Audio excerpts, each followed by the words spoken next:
আসসালামু আলাইকুম এভরিওয়ান। আজকে মুরগির বিরিয়ানি রান্না করেছি খুব সহজভাবে, সিম্পল ভাবে।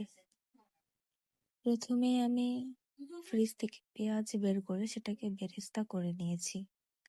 আর যখন ব্রাউনিশ কালার হবে তখনই আমরা এটাকে নামিয়ে নেব, বেশি কালার করব না। তারপর আমি বিরিয়ানির জন্য মশলা মাখিয়ে নিচ্ছি। সেখানে রাঁধুনি রেডিমিক্স বিরিয়ানির মশলা, সাথে টক দই, কাঁচামরিচ, এক্সট্রা গুঁড়া দুধ, চিনি, স্বাদমতো লবণ, সব ইনগ্রিডিয়েন্টসগুলো আমি মিলিয়ে তারপর মুরগির মাংসের মধ্যে ঢেলে নিব। তারপর এটা আমি চুলোতে হাই হিটে দিয়ে রান্না বসিয়ে দিব।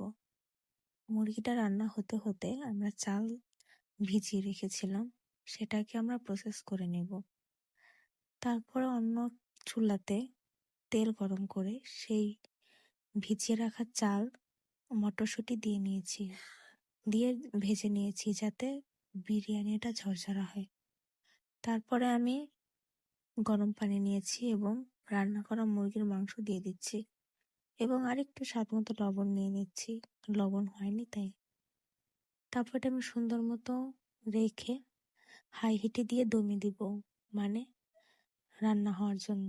তারপর যখন দেখবো চাল এবং পানি সমান হয়ে গিয়েছে তখন ঢাকনাটা খুলে এপিট ওপিট উল্টে দিব। তারপর এটাকে আমি একটা তাওয়া গরম করে সেটার উপর দিয়ে দমে দিয়ে দিব। দমে দেওয়ার জন্য এটাকে অবশ্যই ঢেকে দিতে হবে। আর এখন আমার বিরিয়ানির চাল ফুটে গিয়েছে এবং বিরিয়ানিটাও হয়ে গিয়েছে, যে কারণে এখন আমি এখানে ঘি দিব। আর ঘি তো খুবই মজাদার, ঘির ঘ্রাণটাতে অনেক স্বাদ বেড়ে যায়। আপনাদের কাছে ঘি কেমন লাগে অবশ্যই জানাবেন।